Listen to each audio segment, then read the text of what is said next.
முதல்ல நான் சொல்ல வேண்டியது என்னென்னா, என் படம் இனிமேல் ஸ்க்ரீனில் ரிலீஸ் ஆகாது. என் டைவர்ஸ் கிடைக்கிற வரைக்கும் நான் நடிக்க போகிறது கிடையாது. ஏன்னா என்னால் நடிக்க முடியல. எனக்கு நடந்த அவமானங்கள், தேவையில்லாத அவமானங்கள் என்னால் தாங்க முடியலை. அதனால் என் டைவர்ஸ் கிடைக்கிற வரைக்கும், என்னை சீண்டி பார்க்கணும்னு நினைக்கிற வரைக்கும் எல்லாருக்கும் இங்கே தான் இருப்பேன்.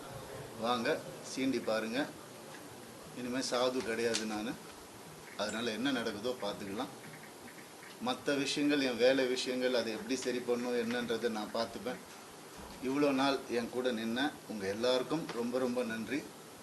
என்றைக்கு என் டிவோர்ஸ் கிடைக்குதோ, என்றைக்கு என் பர்சனல் லைஃப் சரியாகுதோ, என்றைக்கு இந்த சைபர் புல்லிங் எல்லாம் நிற்குதோ, எல்லாத்தையும் நான் பார்த்துட்டு தான் இருக்கிறேன். எல்லாம் எனக்கு வரும். எனக்குன்னு இருக்கிற ஒரு சில டீம் இருக்காங்க. மற்றவங்கள மாதிரி 25 பேர் கொண்ட குழுவெல்லாம் எனக்கு கிடைக்காது. நான் யாரையும் பர்சனலாக யாரையுமே நான் சொல்லலை. ஏன்னா இது மற்ற ஹீரோஸையோ இவங்களையோ அவங்களையோ எதுவுமே கிடையாது. சினிமாவுக்கும் இதுக்கும் சம்பந்தமே கிடையாது. இது என்னுடைய பர்சனல் லைஃப். சத்தியம் நிலநாட்டணுன்ற ஒரே காரணத்துக்காக தான் நான் குவைட்டாக இருந்தேன்.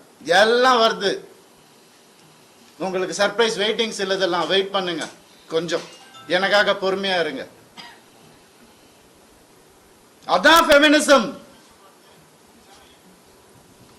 என்ன நினைச்சிட்டு இருக்கீங்க ஃபெமினிசம்னா? நான் யாரு? நானும் ஃபெமினிஸ்ட் தாங்க. எப்படிங்க என் குடும்பத்தை நான் அகைன்ஸ்டா எப்படிங்க பேசுவேன்? 14 வருஷம் பேசலையே, பொறுத்துக்கிட்டேனே. என் பிள்ளைங்களை பார்க்க விட மாட்டாங்க. என்னோட லைஃப்ஸ் ஹாப்பியஸ்ட் டேன்னு நான் ட்வீட் பண்ண அவனும் நானும் சேர்ந்து டிக் டிக் டிக் படம் நடிக்கும் போது ஏன் பிள்ளைங்க நான் எப்படிங்க விடுவேன்? கேட்டுதான் இருப்பீங்களா? இப்படிதான்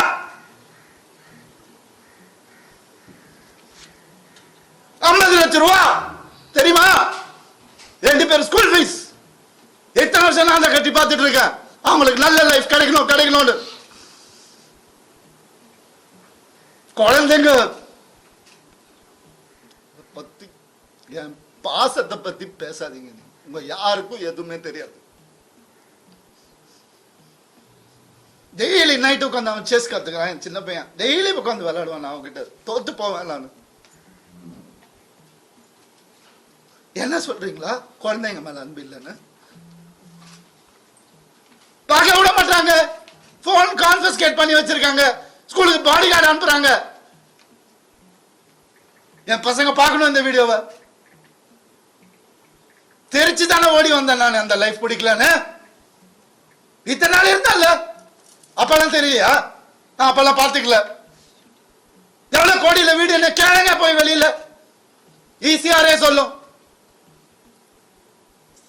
யாருக்காக? எல்லாம் அவங்களுக்காக தான் நான் பண்ண. இருக்கும் போது பார்த்துக்க முடியலன்னா இல்லாதப்ப மூடிட்டு இருக்கணும். ஒரு குழு அமைச்சு இவங்களை இப்படி காசு கொடுத்து இவங்களா அப்படி எனக்கு தெரியாத அதெல்லாம் பண்றதுக்கு பிறந்து வளர்ந்தவன் சொல்லி கொடுத்ததே நான் தான். ஏன் தெரியுமா? நான் திரும்பி வந்த 6 மாசம் நான் காணாம போயிருந்தேன். வேணாம் தேங்க்யூ. இது ஃபெமினிசம். என்கிட்ட கேட்குறாங்க எப்படி அவன் வரான் பார்த்துடலாம் ஷூட்டிங்க்கு. ப்ரொடியூசர் ஆகினதே நான்.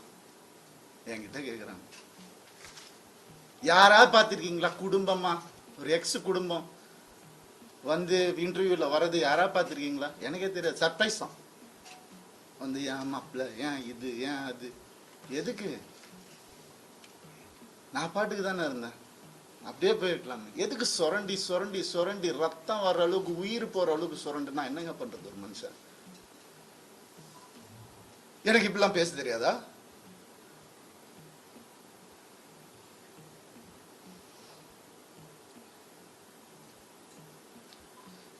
பர்டிகுலராக நான் சொல்லணும்னு நினைக்கிறது இந்த சைபர் புல்லிங் விஷயம். ஒரு பொண்ணு அனுப்பிச்சிட்டீங்க, ரொம்ப தேங்க்ஸ். அதுக்காகலாம் நான் இன்டர்வியூலாம் வைக்கலாங்க. அவங்க எங்கே இருந்தாலும் நல்லா தான் இருக்கணும், அவ்வளோதான், வேறு எதுவுமே இல்லை. கெனிஷாவை காலி பண்ணி அனுப்பிச்சிட்டீங்க நீங்கள் எல்லாரும்.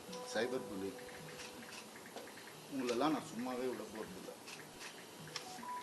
என் அண்ணனுக்கு நடந்ததுனால, தம்பிக்கு நடந்ததுனால நான் இதான் பண்ணுவேன். ஏன்னா நான் யாருன்னு தெரிஞ்சவங்க சில பேர் மட்டும்தான். நான் உண்மையாக யாருன்னு தெரிஞ்சவங்க எனக்கு சப்போர்ட் பண்ணுறவங்க. எந்த ஹீரோவாவது இன்னொரு ஹீரோவை பற்றி சொல்லுவானா அவன் மனசால கூட யாருக்கும் கெடுதல் நினைக்க மாட்டான். என் கார்த்தி சொன்னான். நான் யார் பேரையும் எடுக்க விரும்பல. நண்பன் பிரபுதேவா சார் சொன்னார், ஐசிர் சார் காப்பாத்தினார் எனக்கு. கொஞ்ச நாள் வீட்டை விட்டு நான் எதுவுமே இல்லாமல் வந்தவன் நான். இப்போ நான் வாடகை வீட்டில் இருக்கிறேன். அவங்க எல்லாம் நல்லா இருக்கு. நான் கோடிக்கணக்கான காட்டின வீட்டில் நல்லா தான் இருக்கு. எனக்கு தெரியாதா வெளியே போன்னு சொல்லி எவ்வளோ நேரம் ஆகும் எனக்கு? என்னங்க இதெல்லாம்? ஒரு மனுஷனை நிம்மதியாக வேலை செய்ய விடாட்டி எப்படிங்க?